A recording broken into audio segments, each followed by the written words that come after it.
Aujourd'hui, je peux dire que le message est encore spécial. Alléluia.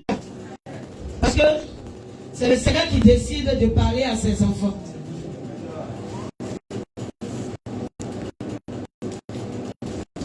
Normalement, je dois effectuer un voyage dans ce mois.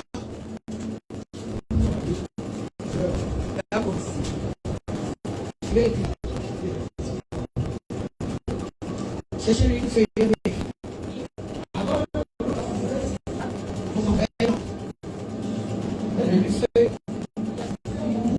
La feuille.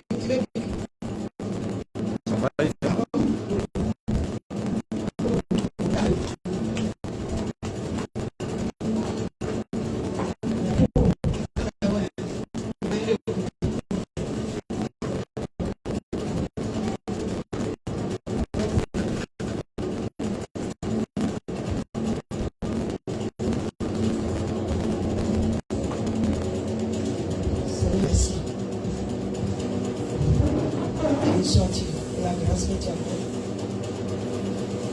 Au nom de Jésus. Père-nous, éternel depuis, pardon sur les crédits, au nom puissant de Jésus. Merci, Papa. Amen.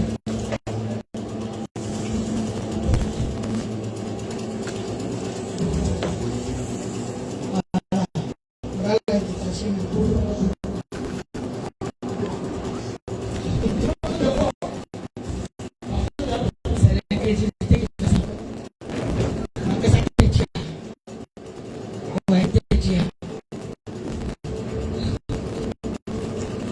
Je disais que je devais effectuer un voyage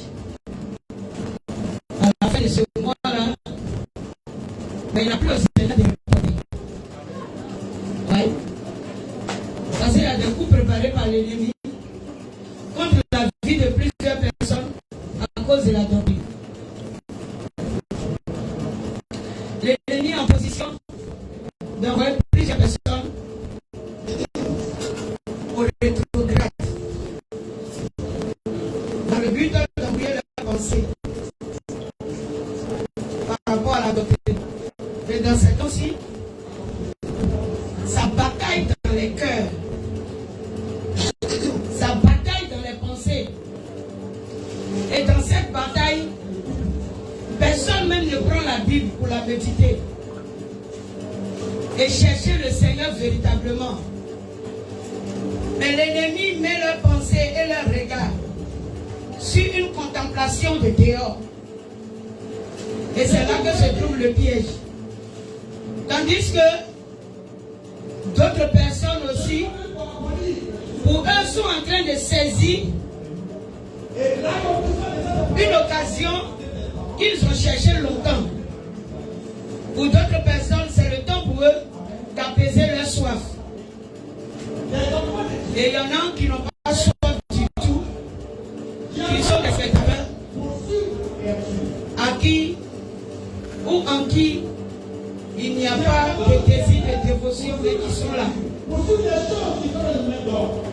Et c'est pour cette bataille spécialement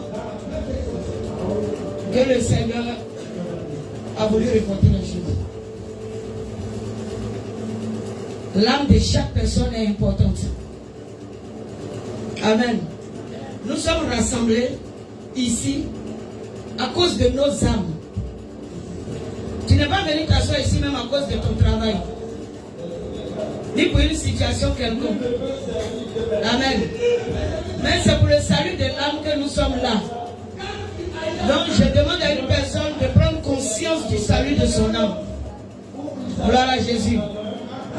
C'est pourquoi le message d'aujourd'hui est une vision,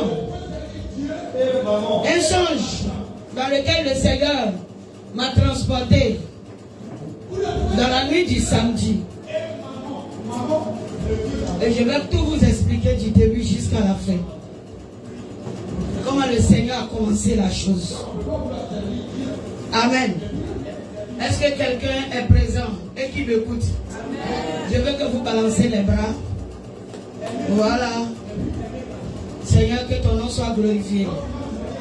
Et que vous apprenez à avoir vos cahiers et vos bibles dans la présence du Seigneur, afin de méditer après même le culte, le message qui a été prêché, et de savoir tout ce que Dieu, Jésus dans son amour, voudrait personnellement partager avec vous. C'est ce qui fait grandir l'enfant de Dieu. La vie de prière est bonne, mais la connaissance en Jésus est très bonne, parce que c'est elle qui nous guide dans la prière qu'il faut. Celui qui n'a pas la connaissance ne sait pas sur quelle base prier. Il ne connaît pas les piliers, il ne connaît pas les fondements. Amen. Mais s'il n'y a pas de fondation, les murs ne peuvent exister. Et s'il n'y a pas de piliers, le plafond va s'écouler.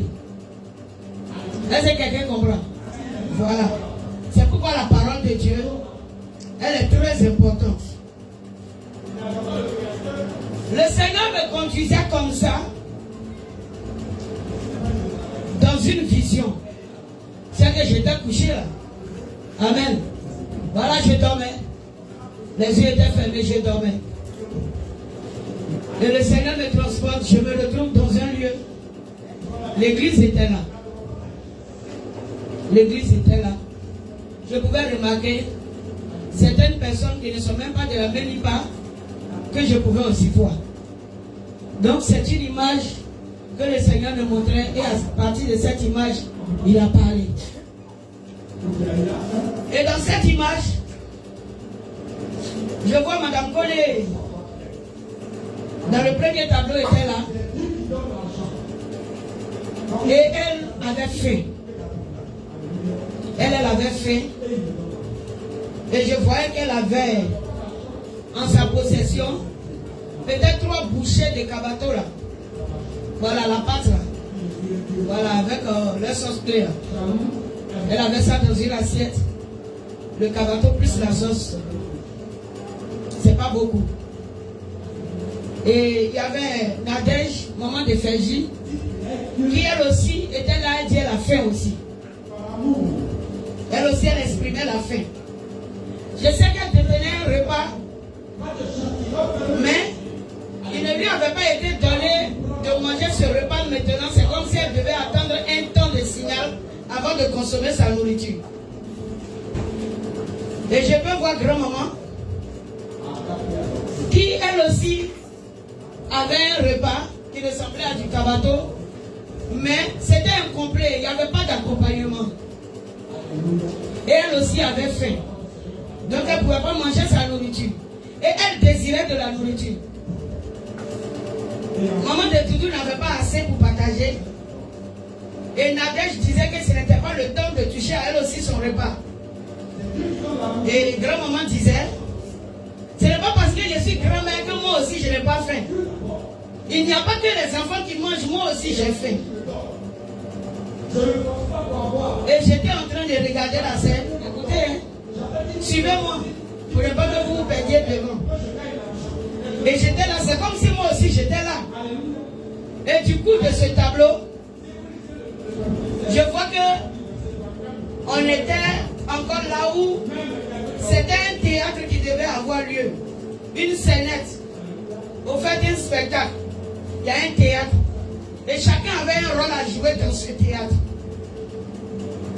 Et je continuais de regarder tout ce que le Seigneur me montrait. Et j'ai vu que la petite fille de Léa, Eva, est venue. Elle a pris le micro, elle a joué son rôle. Et puis elle descendait. Ça c'est la deuxième partie. Hein. Et je peux voir Majo et puis certaines personnes qui étaient assis comme ça, qui avaient aussi des rôles à jouer. Ça veut dire chacun devait passer sur la scène.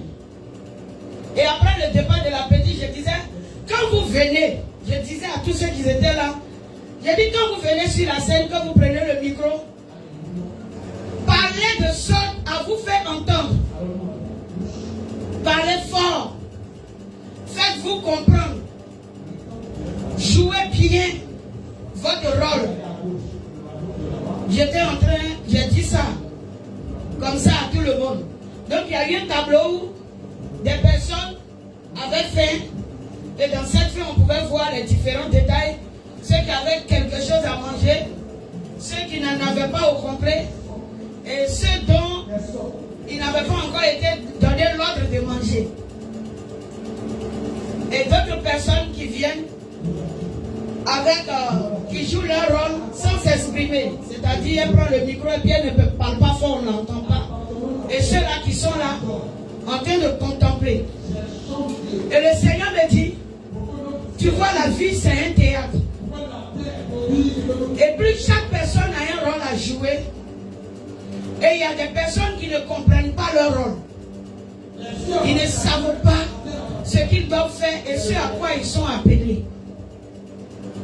Et au moment où le Seigneur disait ça, nous nous sommes encore retrouvés. C'est comme si, étant dans le même lieu, comme si j'étais dans un désert ou un village où je ne voyais pas les gens circuler comme il se doit. Mais on me disait qu'il y avait un film à projeter. Il y a une projection à faire au fait. Je devais faire une projection. Et je voyais l'église. L'image passe, je voyais la projection à faire. Et je pouvais voir que c'était à une heure où le lieu était désert. On ne voyait pas les gens passer comme actuellement d'ailleurs on ne voit pas trop de personnes passer. Est-ce que vous comprenez? Le lieu était comme ça, désert. Et mais moi je pouvais voir. C'est comme une vision. Dans ma pensée, je pouvais voir des personnes au champ, mais très éloignées. Ils sont éloignés du lieu où je suis. Pourtant, ils étaient tous appelés à suivre la projection. Mais ils étaient dans leur plantation. Vous comprenez un peu? Ça veut dire que chaque personne est en train de s'affairer à ses propres préoccupations. Il était dans son activité et venir regarder la projection ne les intéressait pas. Et en même temps, moi, dans mon cœur, je méditais, je priais le Seigneur pour que jusqu'au soir, vers les 18h30, que ces personnes-là sortent de leur plantation pour venir au lieu de la projection. Est-ce que vous comprenez un peu? Voilà. Pour venir au lieu de la projection, parce que c'était un film qui devait se dérouler et le film concernait le salut de chaque personne. Et si on ne leur interprète pas le film, ils ne comprendront point ce qui se passe et puis ils ne seront pas aussi sauvés. J'ai tout écrit. Vous n'avez pas oublié. Ils ne vont pas comprendre le film et puis ils ne seront pas aussi sauvés. Donc le Seigneur me disait de traduire pour eux le film. Donc du coup, c'est comme Dieu me donne la traduction ou l'interprétation et moi j'expliquais. Je devais alors expliquer aux hommes la signification véritablement du film. Est-ce que quelqu'un comprend? Voilà. Donc j'interprétais ainsi le film. Mais je ne le voyais pas. Et j'espérais que avant minuit, que chaque personne soit là à 18h30 pour regarder le film et comprendre comment marcher pour être sauvé. C'est comme la projection que je dois faire concerne alors l'entrée au ciel de chaque personne. Mais je les voyais dans leur plantation. Et puis moi, je suis là et puis je les attendais. C'est là que le Seigneur a continué. Il dit, tu vois ce désert, c'est comme tout ce qui se passe est comme le livre de Matthieu 4. Il a continué de me parler. Et il a entamé Matthieu 4. Prenez Matthieu 4. Il a entamé Matthieu 4. Et il a commencé à me parler. Il a dit que Jésus, après son baptême, pourtant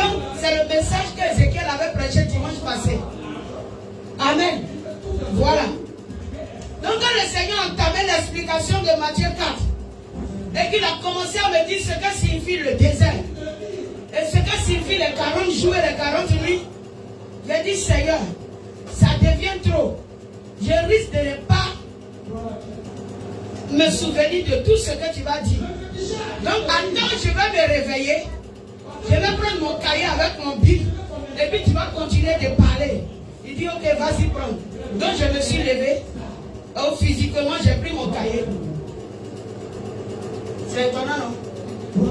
J'ai pris mon bic, et puis on a continué. C'est aussi là le mystère de Dieu, ça vous étonne? J'ai dit, je ne peux pas tout retenir si on reste ici. Donc je veux me réveiller. Je vais prendre mon cahier et puis mon bic, on va continuer. Il dit ok, vas-y prendre. Et puis j'ai pris mon cahier. Voici le cahier là. J'ai tout écrit dedans. Et j'ai pris mon bic. Et puis j'ai dit Seigneur, attends, je vais écrire les premières parties. Et puis j'ai écrit les premières parties. J'ai commencé. Le monde est un théâtre. Et puis j'ai commencé à écrire tout ce que j'ai vu. Et quand je suis arrivé là où on s'est arrêté, les définitions qui concernaient Matthieu 4. Alors, j'ai dit Seigneur, on continue, et il a continué. On prend Matthieu 4, on va suivre comment les choses ont continué.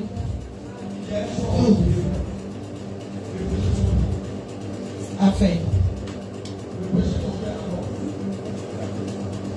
Matthieu 4. Je crois qu'on va lire un peu en haut, le 3 à partir du verset 16, pour descendre dans le 4. Le 4, 1, et puis on s'est arrêté au verset 4. Pour continuer. Est-ce qu'on peut se tenir debout d'abord?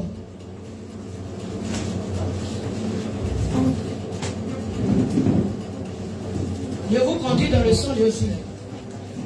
On se tient debout.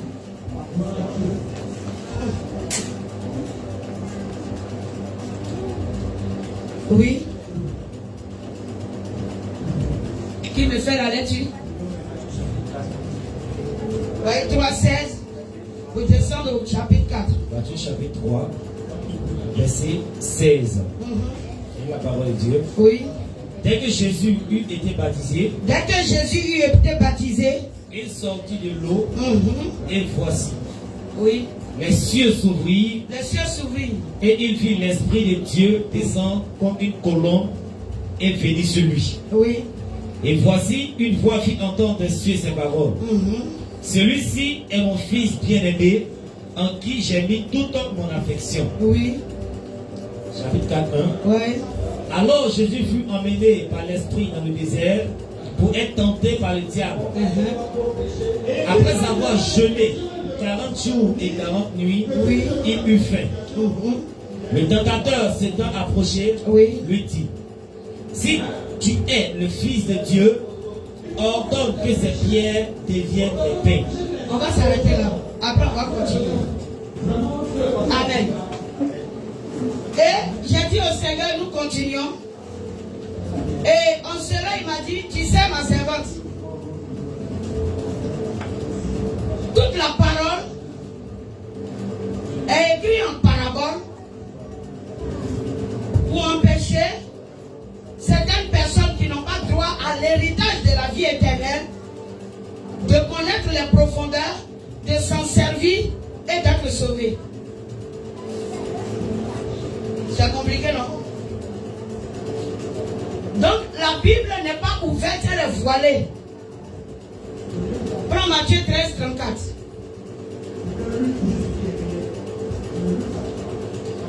La Bible n'est pas ouverte, elle est voilée. Oui, prends Matthieu 13, 34. Matthieu 13, 34. Oui. Jésus dit à la foule toutes ces choses en parabole. Jésus dit à la foule toutes ces choses en parabole. Et il ne lui parlait point sans parabole. Il n'a pas parlé à la foule sans parabole. Afin que s'accomplisse ce qui avait été annoncé par le prophète.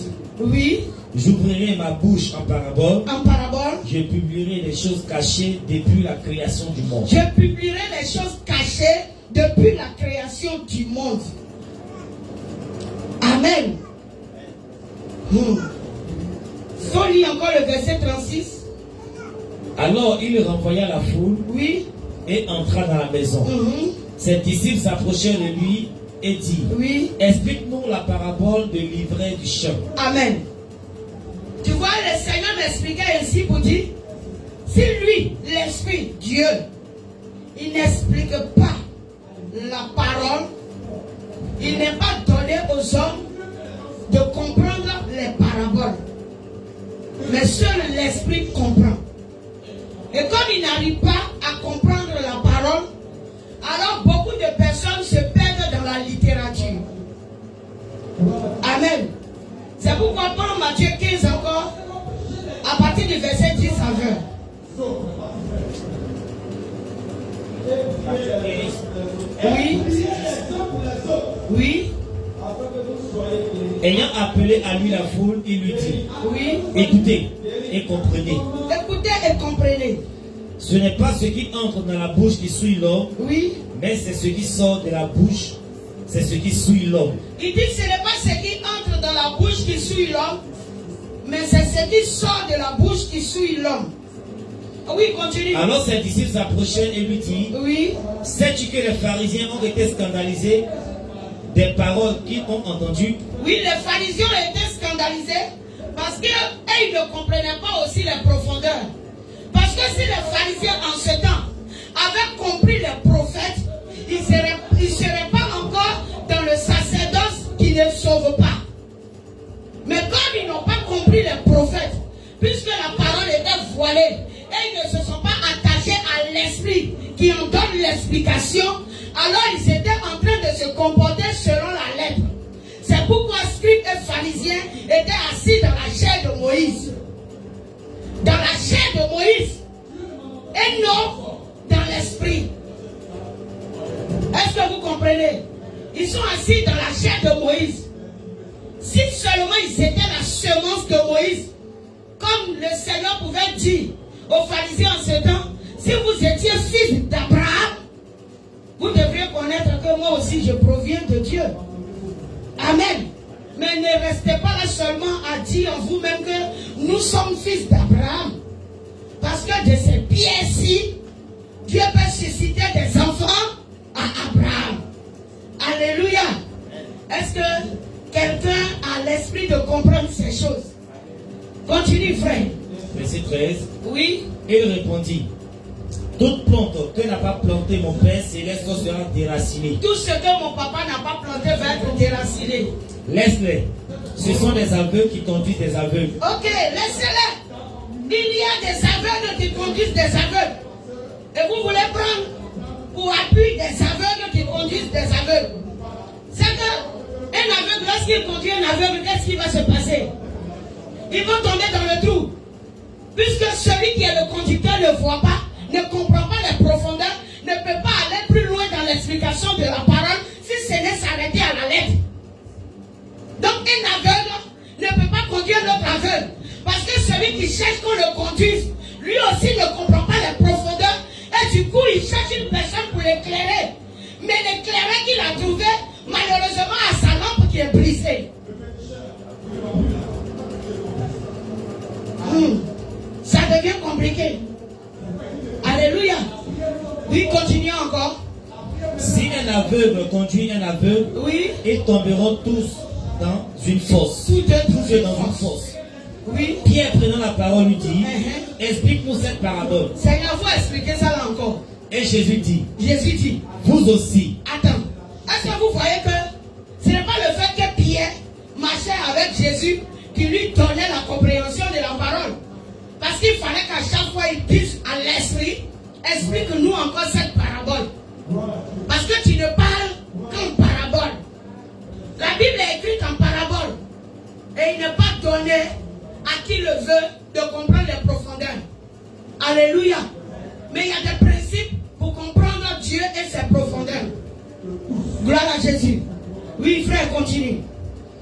Et Jésus dit, oui, vous aussi, êtes-vous encore sans intelligence? Vous êtes encore sans intelligence parce que normalement, à l'église, je veux expliquer des choses à mes amis, puisque les disciples étaient ses amis. Le Seigneur dit, il révèle tout à ses amis. Amen. Voilà, mais celui qui n'est pas ami de Dieu ne reçoit pas les révélations. Mais là encore, c'est encore proverbe, parce que que signifie être ami de Dieu? On n'est pas amis parce que nous avons prononcé seulement que nous sommes amis.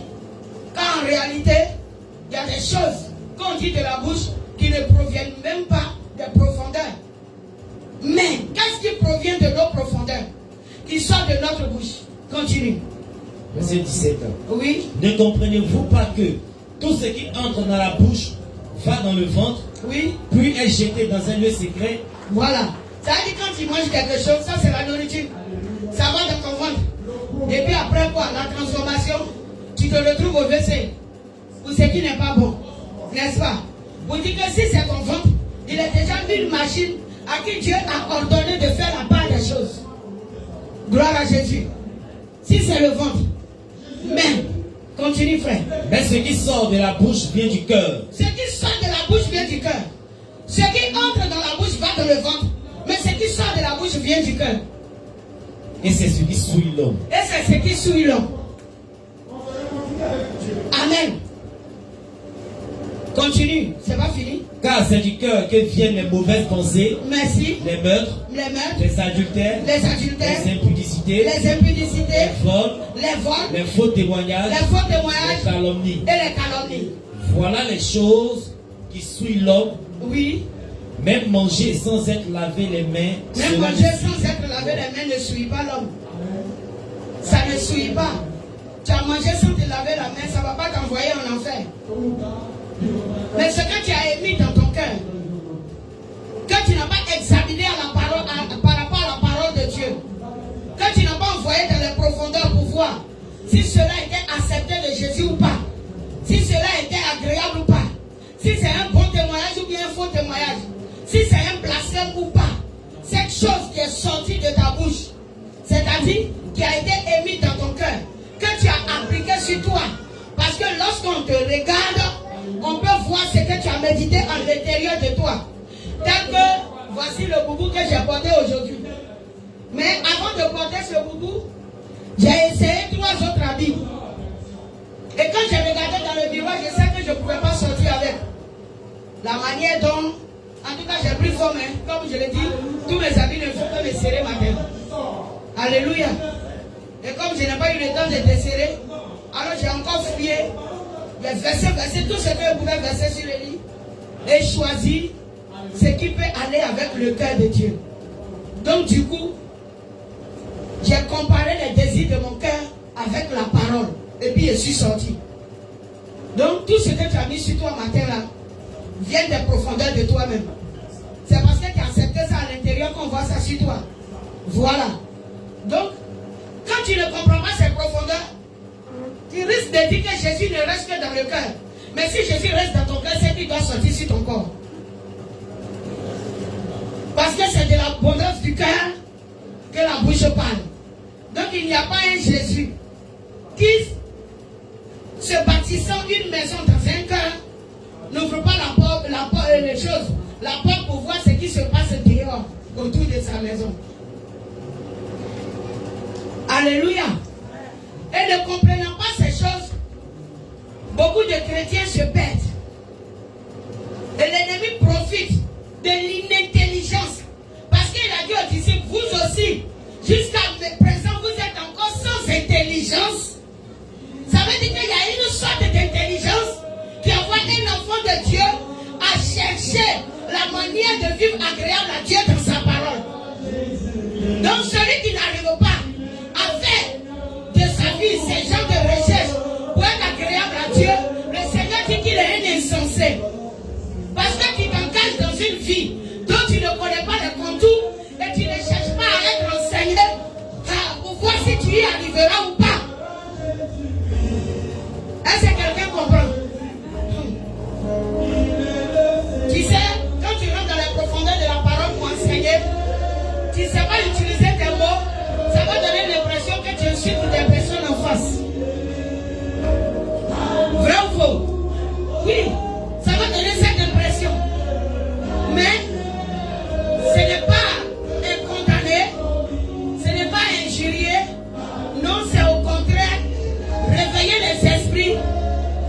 afin que celui qui désire entrer dans la gloire puisse en avoir la connaissance et y pénétrer. Que nous ne soyons pas comme les gens du dehors, étant à l'intérieur. Gloire à Jésus. Parce que tous ceux qui sont à l'intérieur et qui ne cherchent pas à savoir ces vérités sont comme des personnes qui n'ont pas d'intelligence ni de sagesse. Connectez bien vous à moi. C'est pourquoi nous repartons à Matthieu 4. Alléluia. Est-ce que ça peut aller? Est-ce que tu peux m'acclamer Jésus? Acclame-le très fort, je veux le sentir.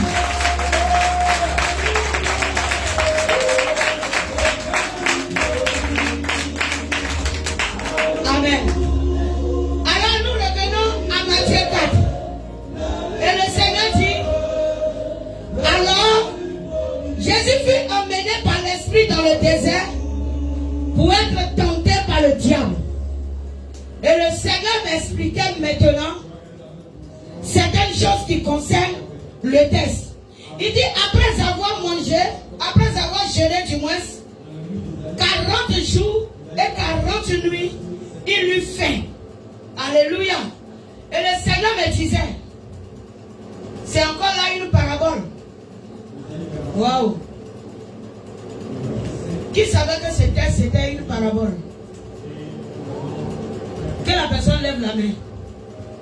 Qui a un jour su que ce test c'était une parabole? Ah. Moi-même à la fin, là, il y a des questions qu'il a posées au Seigneur. Mais allons-y seulement. Puisqu'il était là et puis il causait avec moi. Donc, de 4 heures, je crois que 8 heures m'a trouvé, si ça on était là. Donc tous ceux qui m'appelaient, je coupais. Tous ceux qui m'appelaient, je coupais parce que je devais finir avec le Seigneur. Gloire à Jésus. Il dit, après avoir jeûné 40 jours et 40 nuits, il eut faim. Et le Seigneur était en train de m'expliquer. Il dit 40 jours et 40 nuits. Parce que le chiffre 4 est le chiffre de quoi? De la stabilité, mais c'est le chiffre du cosmos. Quand on parle du cosmos, on parle du monde, des 4 points cardinaux. Le nord, le sud, l'est, l'ouest. Amen. C'était le chiffre du cosmos. Et il me donne un exemple. Il dit, vois par exemple, lorsque tu prends Ézéchiel 37, on va tout aller pas à pas comme le Seigneur m'a conduit. On va aller, même chose, on va prendre Ézéchiel 37. Parce que ça va vous permettre de comprendre ce que dit le Seigneur. Il dit, lorsque tu prends Ézéchiel 37, est-ce que quelqu'un a trouvé Ézéchiel 37? Notez et puis prenez. Ézéchiel 37. À partir de son verset 9, il s'agit de la vallée des ossements. Et dans notre pensée, beaucoup de personnes ont cru que la vallée des ossements, c'est vrai squelette que Dieu a parti montrer à Ézéchiel dans un lieu. Et puis, les squelettes étaient là. Mais en réalité, ce n'était pas des squelettes. Le Seigneur parlait de son peuple, du peuple de Dieu. La vallée des ossements, il s'agissait du peuple de Dieu. C'est compliqué, hein? Au verset 9, il dit, il me dit, prophétise et parle à l'esprit. Prophétise, fils de l'homme, et dis à l'esprit, ainsi parle le Seigneur l'Éternel. Esprit, viens des 4 vents, souffle sur ces morts et qu'ils reviennent. Amen. Il dit souffle sur ces morts. Il n'était pas en train de parler de squelettes, mais il était en train de parler du corps de Christ, du peuple de Dieu, de toutes ces personnes qui se disent que ça ne va pas. Mes finances sont mortes. Ma vie est détruite. Il y a eu tel problème. Il y a telle chose. Et il y avait tellement de plaintes au milieu du peuple d'Israël. C'est pourquoi le Seigneur a pris son serviteur, son prophète, et il l'a conduit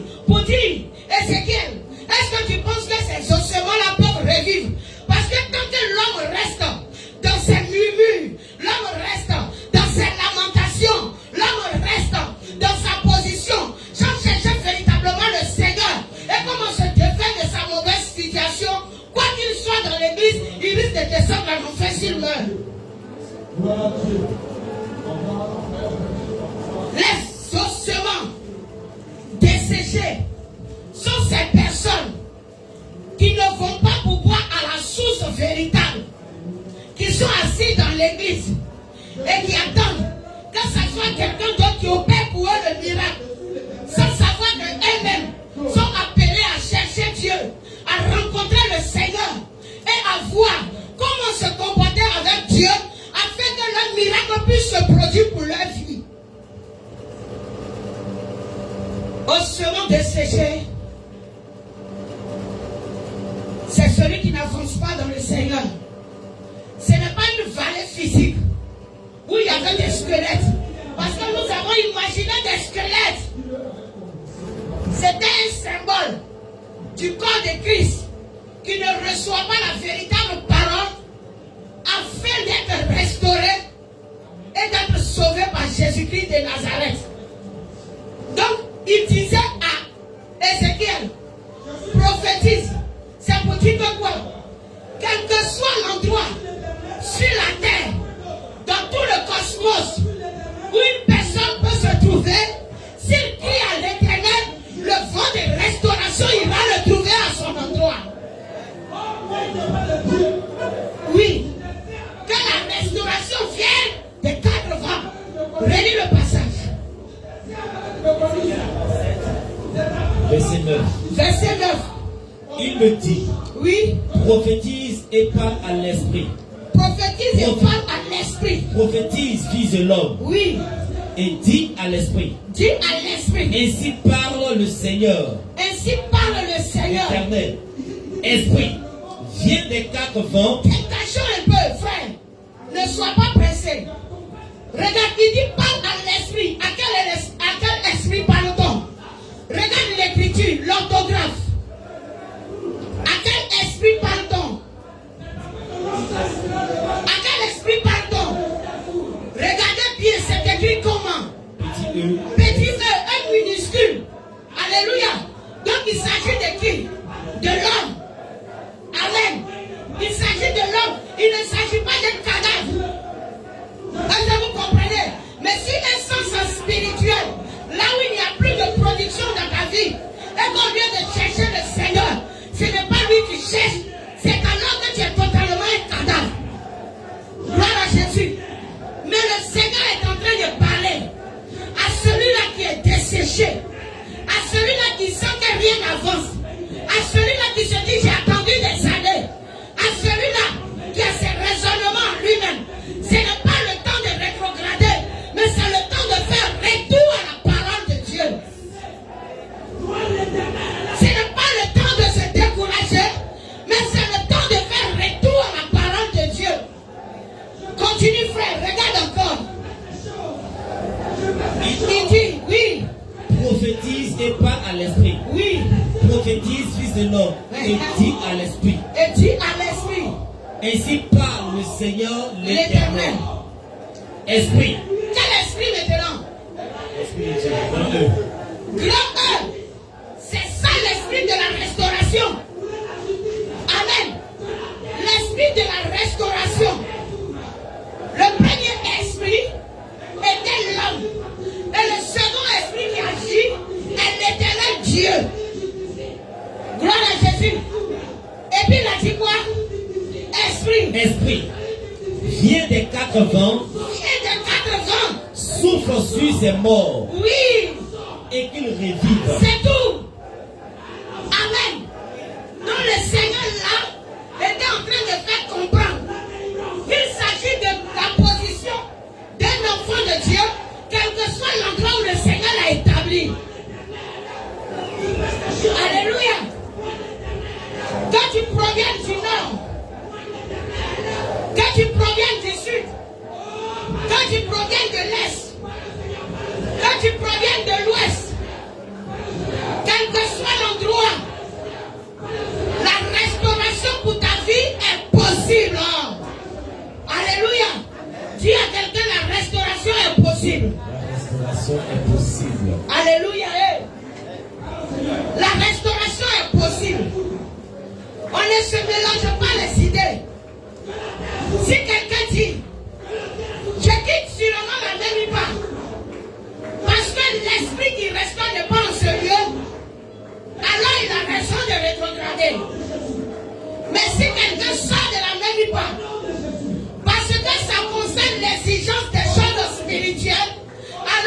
louera, quel que soit l'endroit où il enseignera.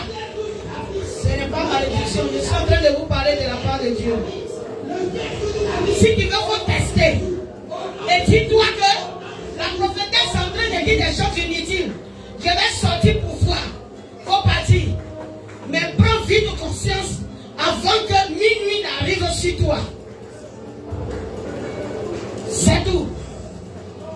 Parce que si le Seigneur m'a confié une œuvre, comme moi je suis à la tâche, que toi tu le veuilles ou pas, ce que Dieu m'a confié va se réaliser.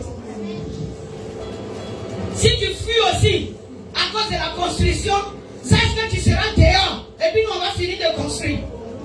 Mais demain tu reviendras danser dans le lieu que nous avons construit sans toi.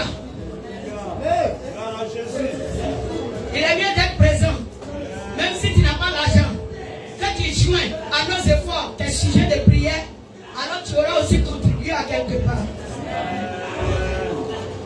Que Jésus soit glorifié. Amen. Je parle aux intelligents. Je parle aux intelligents. Donc comprenez, nous retournons toujours parce que notre texte de base, c'est Matthieu 4. Amen. Voilà. Et le Seigneur me disait, lorsque le prophète a fait appel aux 4 vents, il parlait de la position de tout enfant de Dieu qui sent un besoin à cause d'un dessèchement spirituel, que quel que soit le cosmos, le pays, le lieu ou la situation géographique, le Seigneur est capable d'apporter la restauration. Et puis j'ai écrit, parce que je suis en train de lire ce que j'ai écrit. Amen. Donc le cadre est le cosmos, la stabilité du monde. Lorsque Dieu a créé les choses et il a trouvé que la position était stable, c'est bon. C'est pourquoi nous disons que 4 est le chiffre de la stabilité. Donc, c'est le chiffre aussi du monde, du cosmos. Donc, 0 est quoi? 0 est une puissance élevée. C'est une estimation. Amen. Une puissance élevée. Pour dire que quoi? À partir de 0, parce que le 0, à quelque part, n'est pas neutre. Est-ce que vous comprenez? Le 0, à quelque part, n'est pas neutre. Je ne suis pas allé avancer dans les études. Hein. Mais lorsque le Seigneur parle, voilà, ça donne l'impression que je suis arrivé à quelque part de bon. Ok. Je ne suis pas professeur de mathématiques, mais l'Esprit de Dieu nous fait nager dans toutes les capacités. C'est parce que lui-même, il a une puissance. Gloire à Jésus. Le Seigneur, lui, quand il parle de lui-même, il prend le chiffre 1, qui est le chiffre du premier, c'est-à-dire Dieu, et puis il s'élève à 3 zéros. C'est pourquoi il parle de 1000 jours quand il veut parler d'un chiffre qui concerne sa personne. Ça veut dire sa propre décision. C'est pourquoi nous disons qu'il est écrit dans la parole que 1000 ans fait un jour aux yeux de Dieu. Le Seigneur le dit simplement pour te dire, tu es dans tes préoccupations, il y a ce que tu désires, mais le Seigneur a prévu un temps pour chaque chose. C'est pourquoi il le dit ainsi. Ça ne veut pas dire qu'il va attendre 1000 ans, sinon toi tu envoies ça quand. Vous voyez un peu, si le Seigneur veut compter 1000 ans avec toi, avant de t'exaucer, tu fais combien d'années sur terre? Et puis on te dit que 1000 ans aux yeux des hommes est comme un jour aux yeux de Dieu. Donc tu vas attendre 1000 ans pour être exaucé ou bien quoi? On ne peut pas attendre 1000 ans. Mais ça vous te dit seulement que ce que tu es en train de demander à Dieu, Dieu l'a déjà prévu pour toi et il a le temps qu'il va déverser la chose sur ta vie. C'est tout. C'est pour te dire patience. Mais si nous n'avons pas la compréhension de ces choses, alors comment pouvons-nous nous patienter dans la présence du Seigneur? Il sera compliqué. On sera mélangé. On sera submergé. Alléluia. Donc quand il est dit 40 jours, et 40 nuits. Ça vous dit que toute personne appelée par Dieu, lorsqu'il prend véritablement son engagement, car le baptême est un point d'engagement sur le plan spirituel d'un enfant de Dieu. Ce n'est pas le jour où ils sont allés te plonger à quelque part dans l'eau. Non. C'est le jour où tu as compris ce que le Seigneur fait de toi et ce à quoi tu es appelé sur la terre. Et que la décision maintenant est prise selon la pensée de Dieu. Car il y a des décisions que nous avons prises qui sont loin de la pensée divine, mais qui proviennent de nous-mêmes, nos agitations et de ce que nous avons désiré de nous-mêmes, sans chercher à savoir ce que Dieu désire pour nous en ce temps-là. Quelqu'un est en train de me comprendre? Donc quand il a dit, le Seigneur a jeûné 40 jours et 40 nuits, c'est-à-dire que comme un enfant de Dieu venu pour accomplir quelque chose sur la terre, alors il a pris le temps de renoncer à tout ce qui est dans le cosmos qui pouvait attirer les regards et empêcher d'accomplir la volonté de Dieu.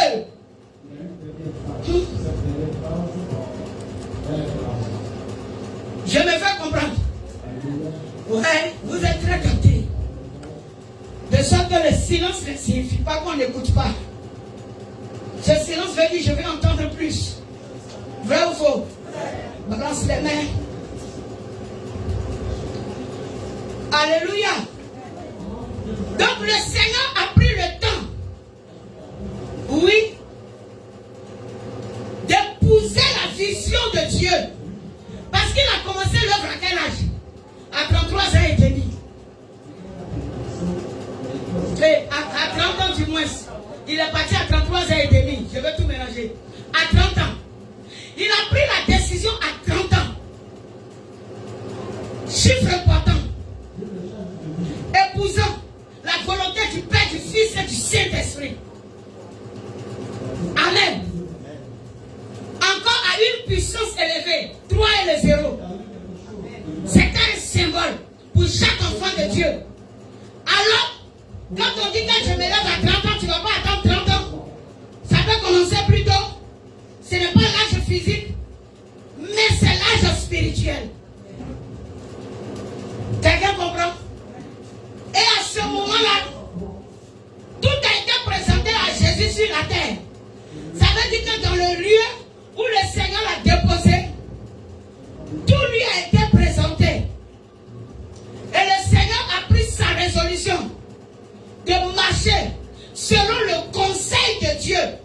La décision du Père, du Fils et de l'Esprit. C'est pourquoi toutes les prophéties en Jésus se sont accomplies.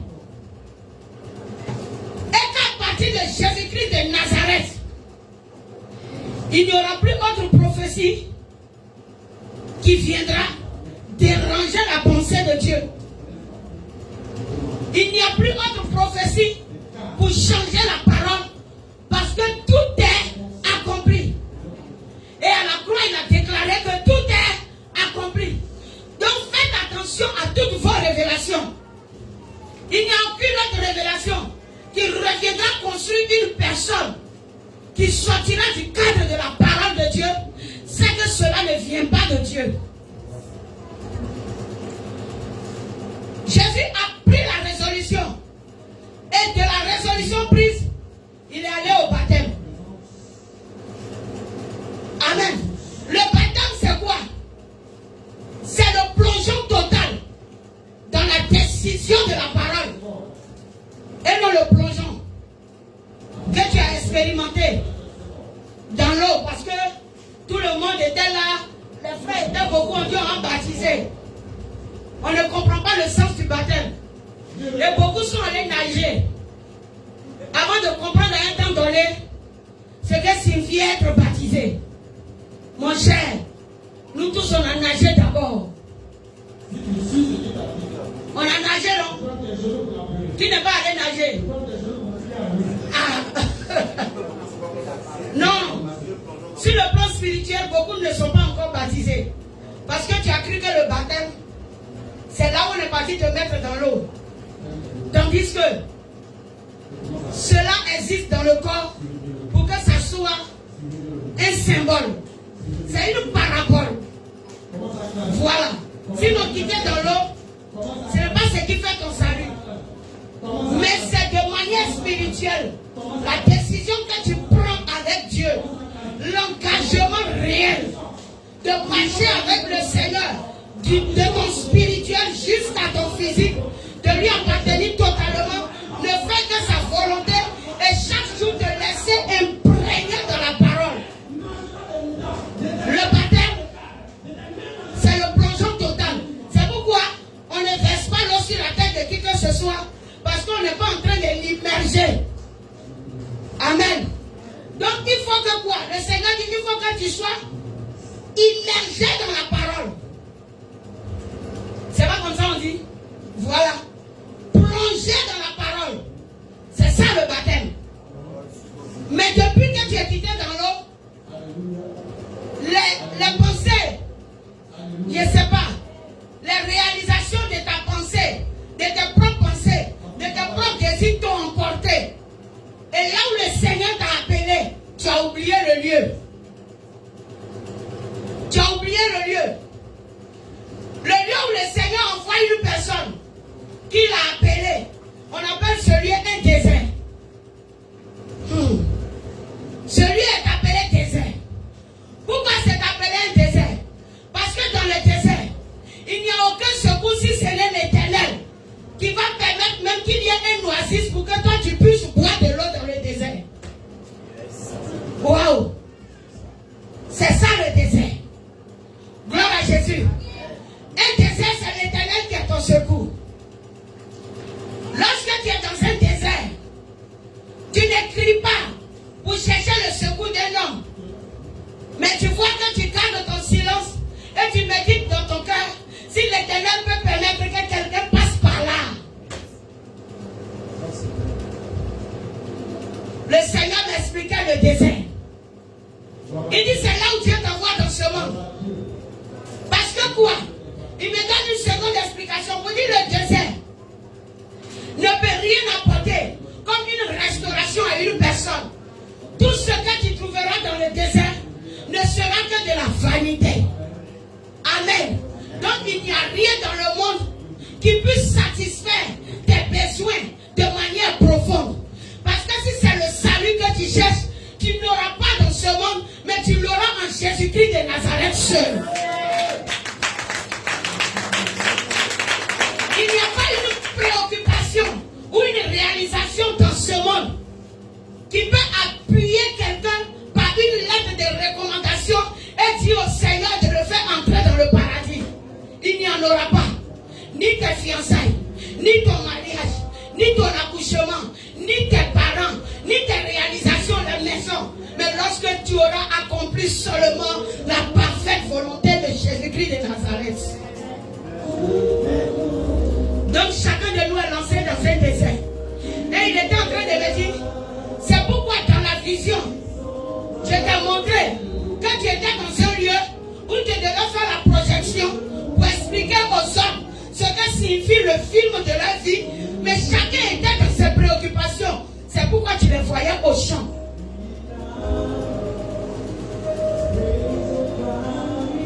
Est-ce que assis devant moi ce matin, tu n'es pas au champ?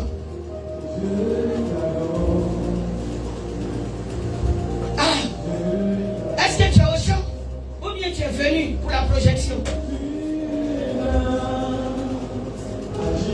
Amen. Est-ce que vous comprenez? Je suis en train de vous parler de la manière dont les Ézéchiel ont eu les visions de la part du Seigneur, que cela a été écrit. Voilà, je vous parle de cette manière. Et le Seigneur m'explique. Il dit, c'est pourquoi tu t'es trouvé dans un lieu où tu pouvais voir qu'il n'y a pas de gens, mais tu les voyais dans leur occupation. Amen. Et l'image qui concernait Madame Kodé, Nadège et grand-mère, c'est des personnes qui en réalité, eux, ont faim et soif de la chose. Et ils aspirent. Ils cherchent cela. Mais dans ceux qui aspirent à ça, il y en a, tels que grand-maman, qui possèdent une nourriture qui ne peut la restaurer. et qui a besoin de restauration. Et les autres trouvent qu'ils n'en ont pas assez pour partager. Et chacun veut garder pour lui ce qu'il a reçu de la part du Seigneur.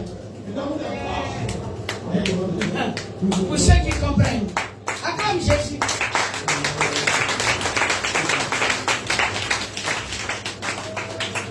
Et là où j'ai vu l'image de la petite fille de Léa. Voilà. Qui est venue et qui a pris le micro. Qui a fait qui a joué un rôle qu'on n'a pas entendu. Il y a des personnes qui sont encore à l'esprit des enfants, qui ne peuvent pas comprendre, qui sont dans cette distraction aussi. Et on ne sait pas en réalité ce qu'ils veulent. Parce qu'un enfant n'a pas de décision, il ne sait pas ce qu'il veut. Et beaucoup sont assis dans l'église, ils ne savent pas ce qu'ils veulent. Et ils ne savent même pas pourquoi ils sont convertis. Et il me montre maintenant une autre image où je pouvais voir les gens comme la génération de Majo, la chante. Vous dites qu'il y en a aussi qui sont là, ils se disent qu'ils ne sont pas en train de jouer comme les enfants, mais ils sont assis comme des spectateurs. Et ils ne savent pas quel est le rôle qui leur a été confié. Donc en eux-mêmes, ils n'ont pas de décision et ils sont contemplateurs dans l'église.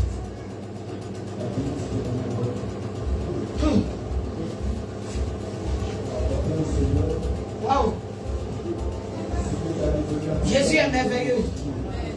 Alléluia. Et on continuait. Il dit, tu vois donc le désert.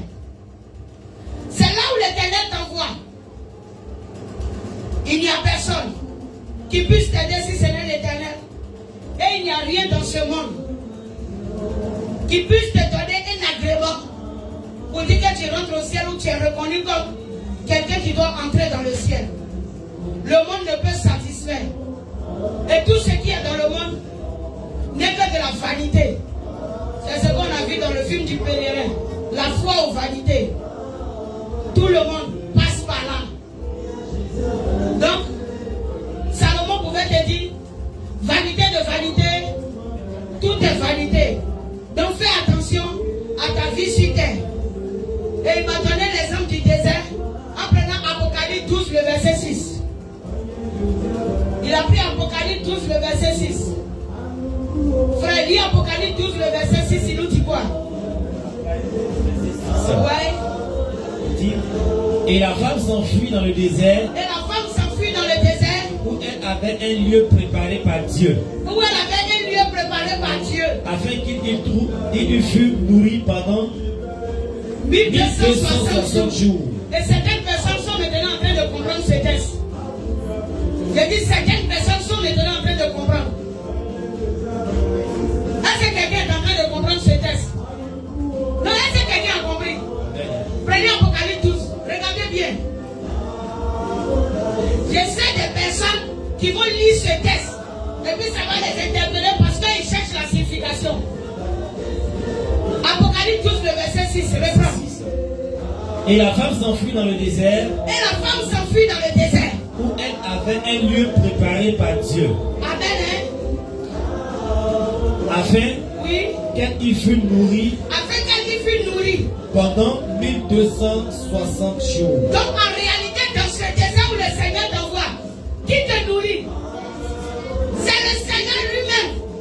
Donc si le Seigneur t'appelle à son ministère, ne compte pas sur les hommes. Ne compte pas sur les offrandes. Ne compte pas sur qui que ce soit pour pouvoir accomplir ce que Dieu t'a envoyé d'accomplir sur la terre. Il n'est qu'un éternel Dieu lui seul qui peut agir en ta faveur. Parce que la femme ici représente qui? Oh, Apocalypse 12. Cette femme qui devait enfanter l'enfant mâle et que le dragon attendait de dévorer son enfant. On a déjà expliqué ce texte ici. Apocalypse 12. On a déjà expliqué ce texte. Qui était cette femme en position d'enfanter et le dragon qui voulait avaler l'enfant? La Jérusalem céleste seulement. Qui encore? Alors, tu es la femme. Tu es l'épouse de Christ. Gloire à Jésus. Donc ta conversion est combattue. L'œuvre que Dieu t'a confiée, l'évangélisation pour le salut des âmes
Jésus de Nazareth a passé sur la terre.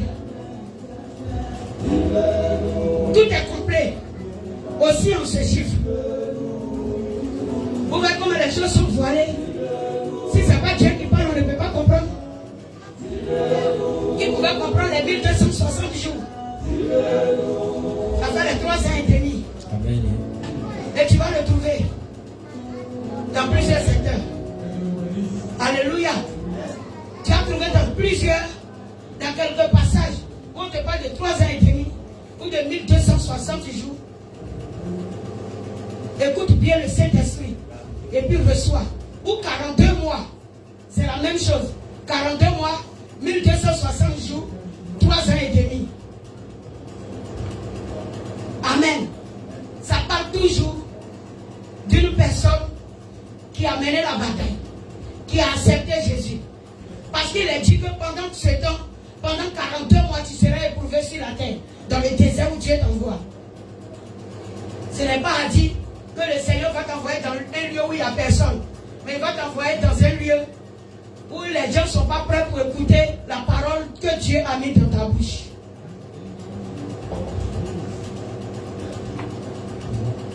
C'est ça, la vérité de la chose. Et le Seigneur dit, tu as vaincu Satan. Alléluia. Tu as vaincu Satan. Donc s'il est déjà écrit que tu as vaincu Satan, c'est que tu l'as vaincu, tu peux. S'il y a quelqu'un à côté de toi, tu peux braver la situation. Ne laisse pas Satan parler à ta pensée. Alléluia. Rejette ces choses. Le message se comprend ou bien c'est trop fort? On peut être en train de comprendre. Gloire à Jésus. Donc le Seigneur, en Matthieu 4, nous continuons, était la personne maintenant qui a pris cette décision. Il était dans une famille où ses frères pouvaient être en train de penser au mariage. Où les gens autour de lui pensaient au mariage. Mais est-ce que Jésus était venu pour se marier? Non. Il n'était pas venu pour se marier. Gloire à Jésus. S'il était venu se marier, alors il allait commencer par le mariage. Mais il n'était pas venu pour se marier. Et il n'avait pas été dit dans le sacerdoce, voilà qu'il allait se marier. Dans les prophéties, cela n'avait pas été dit. Donc Christ était venu pour accomplir tout ce qui avait été dit de sa vie. Tu dois faire attention afin de comprendre par l'esprit tout ce qui a été dit de ta vie. Sinon nous sommes dans un théâtre où l'ennemi veut te faire oublier le rôle que tu dois jouer. Plusieurs personnes sont appelées. Satan les a désorientées. Il les a fait passer sur un autre chemin dans l'église qui n'était pas le chemin de Dieu, qui n'était pas la voie tracée par Dieu pour leur ministère sur la terre. Satan les a déroutés. Mais ce sont les plus forts qui se relèvent. Alléluia. Mais le Seigneur déclare que tu as la capacité de te relever. Amen. Parce que puisque Jésus t'aime, il ne permettra pas que tu meurs sur le chemin égaré. Dis à quelqu'un, tu ne vas pas mourir dehors. Alléluia. Tu ne vas pas mourir dehors. La Bible nous dit que lorsque les brebis s'égarent, Jésus va pour les chercher. Alléluia. Laisse-toi trouver par le Seigneur Jésus. Et reviens sur la voie droite. Et que le Seigneur te bénisse. Gloire à Jésus. Donc il dit, alors Jésus fut amené par l'Esprit dans le désert. Par l'Esprit dans le désert parce que spirituellement parlant, les choses ont été faites ainsi. Il faut que l'Esprit de Dieu permette que toi tu sois tenté et éprouvé. C'est en cela que tu apprendras certaines choses. Tu connaîtras alors, à travers une épreuve ou une tentation, quel est le rôle que l'ennemi joue dans l'église et qu'est-ce que le Seigneur aussi fait dans l'église. Si tu n'as pas connu ces deux choses, tu ne pourras pas avancer. Alléluia. Il faut que tu saches ces deux choses. Donc quand tu prends la décision d'affronter monde va s'étaler au-devant de toi. Le cosmos est là. Et sa construction. C'est la foi aux vanités que nous avons vue. Alléluia. Pour ceux qui étaient là pendant le film du pèlerin.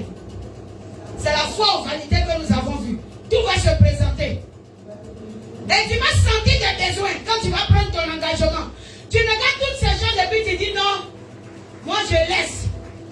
J'ai accepté Jésus. J'ai compris par la parole que voilà comment je dois marcher. J'ai compris par la parole que oui, c'est le maquillage de ce monde, etc. Oui, les pantalons, les boîtes de nuit, l'alcool, les femmes, tout ça sont les choses que le méchant, le dragon utilise afin de me déstabiliser. Mais ce que je dois faire, je dois me concentrer, je dois me connecter, je dois marcher sur la voie droite et ne pencher ni à droite ni à gauche. Alléluia. Et quand tu prends cette décision, cette résolution, le Seigneur te dit c'est au milieu de cette décision-là que des besoins vont se faire sentir. Et afin de servir Jésus là, je ne travaille pas. Mais je suis venu au Seigneur, j'ai une famille. Mais je suis venu au Seigneur, je suis le seul enfant de mes parents. Mais je suis venu au Seigneur, c'est moi-même, je m'occupais de ma maman. Mais je suis venu au Seigneur, c'est moi, je payais l'électricité de la maison. Mais je suis venu au Seigneur, et toutes ces choses sont là. Et tout ce que le Seigneur te recommande de faire, ne te donne même pas d'avoir l'argent dans ces instants-là pour répondre à tous tes besoins. Et pourtant, il faut que tu gardes le regard fixé sur l'Éternel. Hey! C'est compliqué, non? Amen. Donc, quand tu as pris la décision, tu auras faim. Quand on dit Jésus eut faim, hey! Jésus a senti le besoin d'accomplir en même temps les choses et puis quitter sur la terre à se chercher. Parce que la terre est trop compliquée. N'est-ce pas que la Bible nous a dit qu'il a été tenté? Vrai ou faux? Donc vous pensez que quoi? On dit qu'il a été tenté en toutes choses. C'est vrai que Jésus est Dieu. Dieu est venu sur terre. N'est-ce pas? Mais il était le plan de Dieu. Il était une vision de Dieu. Et pour pouvoir accomplir ce plan, le Seigneur a permis qu'il vive toutes les sensations de la chair. Il a vécu toutes les sensations de la chair. De sorte qu'il a été tenté en toutes choses sans commettre de péché. Ce n'est pas parce que les femmes n'ont pas tenté de prêter Jésus que Christ n'est pas tombé. Mais c'est une résolution à accomplir toute la parole de Dieu qui a tenu Christ debout. Certes, c'est 40 jours et 40 nuits. La décision, la première décision que nous prenons dans ce monde, dans ce désert où Dieu nous envoie, c'est ce que signifie 40 jours et 40 nuits. Ça veut dire, à toute heure, à tout moment et à toute circonstance, on partage de savoir si là que nous voulons poser agrée la volonté de Dieu. Est-ce que quelqu'un comprend? Nous on a cru dans les premiers instants que Jésus était là, il ne mangeait pas, il ne mangeait pas, il ne mangeait pas. On a pensé à vraie nourriture. Alléluia. Donc quand Jésus a eu faim, il était dans les besoins. Il voulait véritablement une église qui a compris. Mais les pharisiens, les scribes qui étaient là, ne pouvaient rien comprendre. Ils étaient assis dans la chair de Moïse. Et c'était encore compliqué pour l'œuvre à laquelle Dieu a envoyé Jésus sur la terre. Il était face à quelque chose où il avait l'impression qu'il recommençait à zéro. Comme si le monde n'avait pas encore été créé et que c'était maintenant il fallait refaire les choses. Voilà là où Jésus se retrouvait. Donc il était dans le besoin de voir ce qui comptait, de voir qui va le supporter, de voir qui va le soutenir, de voir qui va l'aider à réaliser. Mais il n'y avait personne. Alléluia. Et le diable va venir pour lui dire, transforme les pierres en pain. Ce n'est pas qu'il lui a montré des cailloux. Les pierres, c'est des des pasteurs, lorsqu'ils sont appelés que ça ne va pas, les débuts du ministère, ça chauffe. Ils regardent. Il y a d'autres missions qui sont en train de prospérer autour de lui. Aïe, aïe, aïe. Ils commencent à les visiter. Ils font ça à les appeler. Et quand ils tombent sur une femme, une épouse de Christ, un serviteur de Dieu, qui est là pour recommander à des fidèles qui n'ont pas la connaissance de la parole, qui sont venus lui dire, papa, mais sa femme ne prospère pas. Il dit, d'accord, envoie une enveloppe de 200 000, un paquet de sel, une bougie et une bouteille d'huile. Je vais faire ton lavage. Et puis, action là, tu vas le poser devant le Seigneur. Et tu t'en iras et les choses vont prospérer. Mais le sel, la bougie et l'huile ne font prospérer personne si ce n'est le Saint-Esprit. Alléluia. Il transforme les pieds en pain. Parce qu'il s'est dit que mais c'est l'occasion. Voilà quelqu'un qui fait une activité, qui cherche que les choses prospèrent. Au lieu que je lui montre la voie de Dieu, qui envoie les hommes à la prospérité, alors je vais lui demander une offrande selon mes propres besoins. Ah! Ma belle vient de mourir, ma femme attend l'argent pour aller au funérailles, il n'y a rien. Frère, 200 000 francs, je prie pour toi. Tandis que la Bible a dit quoi? Vous avez reçu gratuitement, donné gratuitement. Mais vous avez aimé les lieux où on vous a dit envoyer l'argent, plus que le lieu où on vous a dit venez écouter la parole. Beaucoup sont assis en ce lieu. Ils ont quitté même pas pour aller donner des enveloppes ailleurs, pour aller se faire laver les pieds.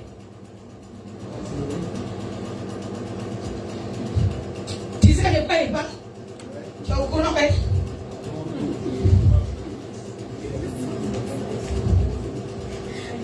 Parce qu'il n'a jamais lavé tes pieds dans l'eau. Et puis ils vont prendre les passages pour dire que Jésus a lavé pied de ses disciples. Le Seigneur t'a dit que c'était pour la prospérité qu'il a lavé pied de ses disciples. C'était pour leur montrer la voie de l'humilité. Le Seigneur n'a pas lavé pour autre chose. Alléluia. Et lui-même, il a pris la condition d'esclave. Oui, d'ouvrier. Il s'est transformé lui-même en celui qui sert que de se montrer comme celui qu'on doit servir. C'est ça Jésus-Christ de Nazareth. Et il envoyait ses disciples à comprendre beaucoup de choses à travers ce symbole.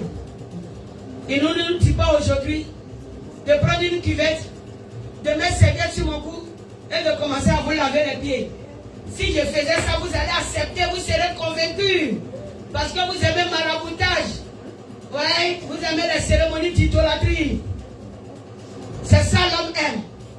Et si elle disait à chaque personne, la nuit du lavage des pieds, chaque personne, enveloppe de 100 000, ça va se tenir l'année prochaine, voici la date. Je dis, ils vont chercher enveloppe de 100 000 avant que la date n'arrive. Waouh! Et puis ils seront concentrés dessus. Tu vas voir des parents, même ils en ont un peu. Ils vont distribuer 100 000 à tous leurs enfants. Parce qu'on doit laver pied de son enfant aussi. C'est ce que nous recherchons. L'ennemi vient et dit à Jésus, transforme les pieds en pain. Le pain c'est quoi? C'est comme un repas. C'est une satisfaction.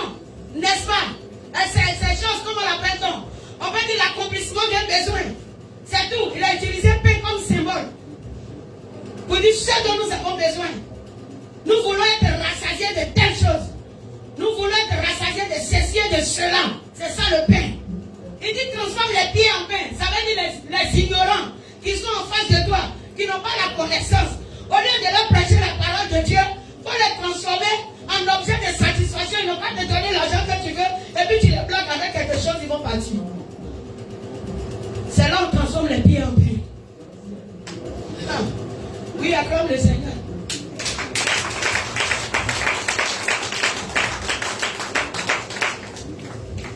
Combien de pierres ici ont été transformées en pain à quelque part?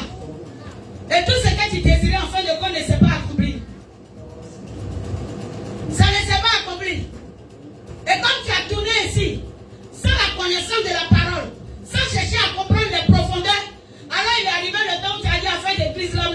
fatigué de ça. C'est parce que tu étais une pierre que plusieurs personnes ont transformé en pain pour leur satisfaction.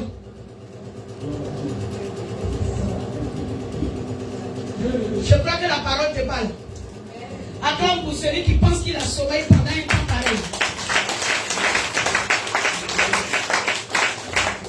Tu peux un peu te tenir debout. Voilà. Nous transformons les pierres en pain. Moi, le Seigneur m'a pas envoyé de transformer les pierres en pain. Gloire à Jésus. Car l'homme ne se nourrira pas seulement de pain. C'est-à-dire que la satisfaction de l'homme qui a connu Christ ne vient pas seulement des besoins de ce monde, mais cela provient aussi de la méditation de la parole de Dieu. Ta satisfaction, tu vas la trouver dans la méditation de la parole de Dieu. C'est pourquoi Jésus a donné la réponse. Frère, lis-nous Matthieu 4, le verset 1. Matthieu 4. Oui, à partir du verset 4, du moins, Verset la réponse 4. de Jésus. Jésus répondit, Oui, il est écrit, il est écrit, l'homme ne vivra pas de pain seulement, l'homme ne vivra pas de pain seulement, mais de toute parole qui sort de la bouche de Dieu. Alléluia. Et Moïse l'avait dit aux Israélites aussi en son temps. Gloire à Jésus. Je crois que Moïse l'avait dit aussi. L'homme ne vit pas de pain seulement, mais de toute parole qui sort de la bouche de Dieu. Que Jésus soit glorifié. Je crois que c'est dans le livre de Deutéronome. Deutéronome, je ne sais pas si c'est 8, verset 3 là-bas ou quelque chose comme ça. Mais ok, ça c'est pas grave. Après tu iras le chercher, on peut s'asseoir.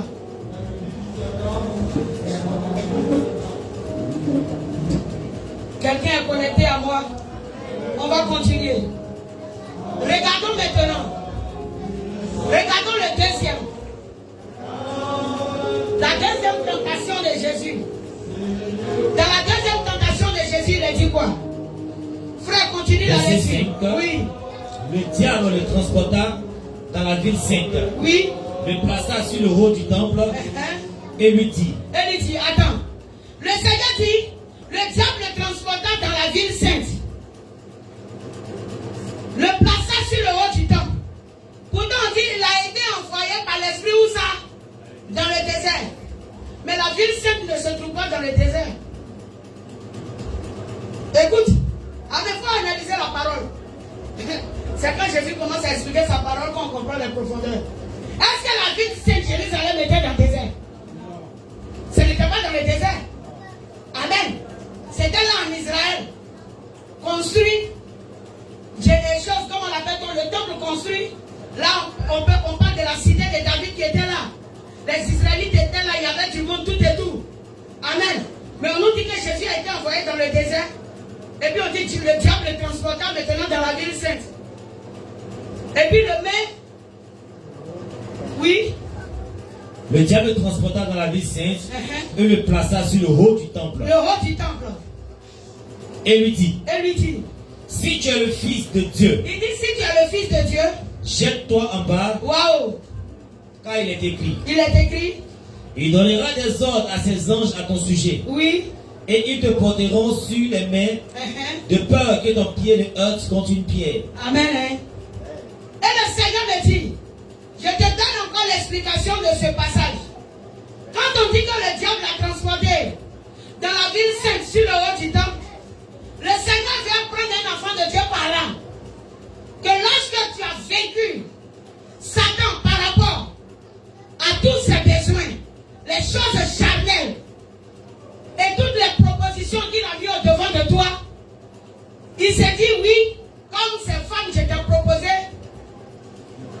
tu as vaincu la chose.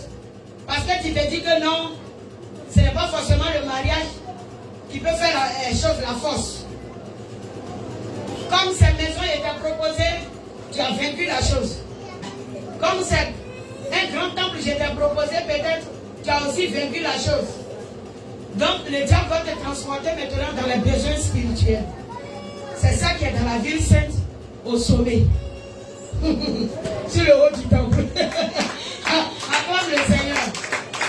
Acclame le Seigneur. Il va maintenant venir aux propositions des choses spirituelles. Alléluia. et même concernant les dons spirituels. Dis à quelqu'un à côté de toi, n'envie pas ce que Dieu ne t'a pas donné. N'envie pas ce que Dieu ne t'a pas donné. Alléluia. Si tu as besoin d'une onction particulière, d'une capacité spirituelle, ressens le besoin selon l'œuvre que Dieu t'a confiée. Ne ressens pas le besoin pour un orgueil quelconque. Donc Satan est venu proposer, regarde, il vient proposer à Jésus de lui donner des capacités spirituelles. Tu ne peux pas comprendre ça. À Jésus. Hein? Donc imagine à toi. C'est pourquoi on ne fabrique pas un palais en langue. Mais quand on va à l'église là, les filles elles tombent, elles font ribaba. Donc du coup tu es là. Et puis toi tu commences. Hé, tu mens. Arrête de mentir. Tais-toi. Ça n'y est pas là, ça n'y est pas là. Si ça est là, ça est là. Gloire à Jésus. Non. Quand il dit maman, tu es quitté où? Et tellement tu es affolé par ça, tu vas aller trouver des gens qui vont te faire croire, parce qu'ils n'ont pas aussi la capacité de t'imposer les mains pour que tu reçoives. Ils vont t'appeler pour te faire croire qu'ils sont mieux placés pour t'aider spirituellement et te détourner du lieu où Dieu t'a mis. Donc viens, on va t'apprendre. Et puis tu viens avec un cahier. Et puis il t'apprend maintenant. Ribo, ribo, rabat, rabat. Rekekekeke. Et puis tu répètes rekekekeke. Donc c'est la première leçon. Ribo, riba, rekekeke. Donc tu apprends bien là-bas. Et puis tu viens un matin. Tu quittes dans un voyage, tu viens nous embrouiller, tu vois, orgueil. Tu veux nous dire que tu parles en anglais, tu es un menteur. Dès que tu as fait ça, le Seigneur ne trouve plus l'importance de te donner quelque chose. Parce que tu n'as pas cherché devant le Seigneur ton besoin, mais tu as laissé l'ennemi te donner quelque chose qui n'était pas du temps pour Dieu. Acclame encore le Seigneur.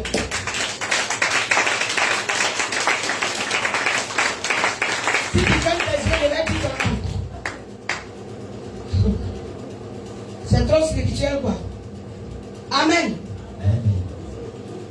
Il va te tenter par les choses spirituelles. C'est pourquoi on a dit qu'il l'envoyait dans la ville sainte, c'est-à-dire dans l'église.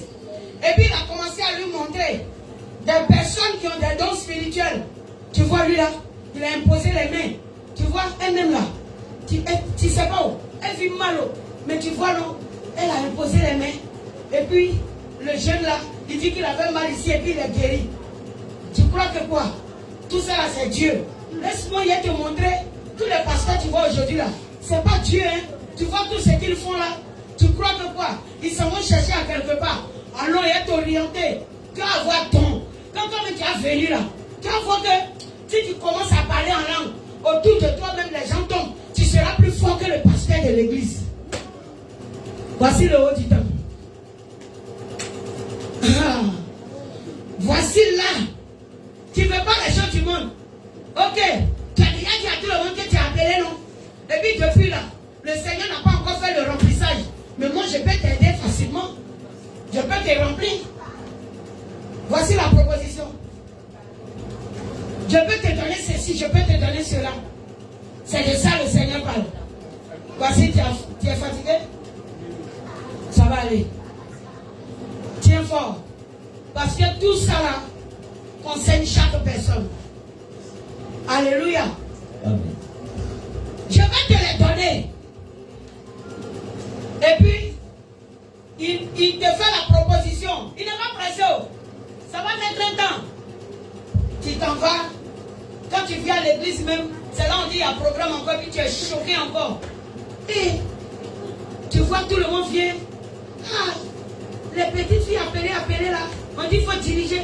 Et puis ils dirigent et puis les gens tombent. Tiens, ça là, le jour que l'on me programmait là, moi je n'ai pas onction pour faire tomber quelqu'un. C'est comment? L'ennemi regarde ton besoin. Il va t'envoyer. C'est dans l'église tu veux non? Il va te donner onction. Il faut veiller dessus. Il va venir te faire la proposition. Comment il fait la proposition? Il va te trouver dans un songe. Et puis il va dire viens. Je veux chose, comment l'appelle-t-on? Si tu veux marcher avec moi, il se transforme en ange de lumière. Je vais te donner ceci. Il se transforme en ange de lumière. C'est dans les visions. Il va te visiter. Vous voyez que tout ce que je vous dis aujourd'hui, c'est dans les visions que le Seigneur a commencé. Et j'ai pu lui dire, Seigneur, je vais me réveiller pour continuer. Et puis il a dit, d'accord. Lève-toi, prends ton cahier, puis ton but va venir. Et puis on a continué. Donc c'est comme ça. Satan aussi se déguise en ange de lumière. Donc fais attention à tes visions. Il va venir. On dit, tu as appelé, non? Donc je te fais telle proposition. Je n'ai pas levé dans l'église, dans le bureau. C'est à l'église. Tu vois, je te montre telle personne. Il y a onction. Je vais te faire ceci. Je vais te faire cela. Satan te fait la proposition dans le songe. Si tu n'as pas su le connaître, Satan dans ton songe, il va t'avoir. Apprends le discernement avec Dieu. Commence à prier pour dire, Seigneur, donne-moi ton discernement. Sinon l'ennemi va te tromper. Dans son songe, il va te prêter un don qui ne provient pas de Dieu. Si tu as, je ne sais pas comment dire, si tu as accepté cela, tu es foutu. Tu es foutu. Laisse le Seigneur qui t'a appelé faire les choses en son temps dans ta vie. Alléluia. Toi tu viens, tu ne connais pas la parole, tu ne connais pas la profondeur de la parole, tu dis tu veux choses comme on l'appelle donc, expérimenter une onction qui fait tomber les gens. Toi-même d'abord tu es relevé.